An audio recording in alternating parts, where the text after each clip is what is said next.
Лёшка лося.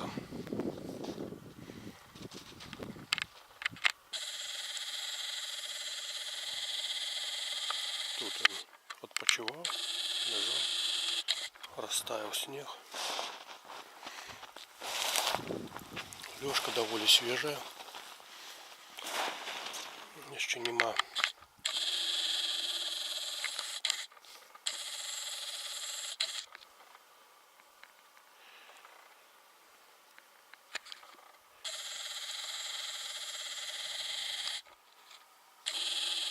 И там его следы. Не ходил тут его, объедал. Видать, объедал ветки. Тут он отпочивал. И все тут в ягоных следах.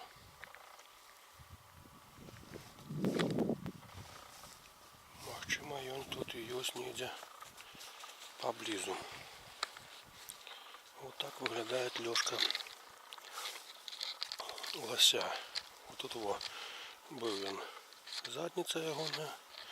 Тут вот перед вони копити ще видать. Носом я лежав сюди, стишившийся. Ну я думаю, что это было этой ночью. А может недавно встал. Может почув нас и от нас ушел. Неведомо.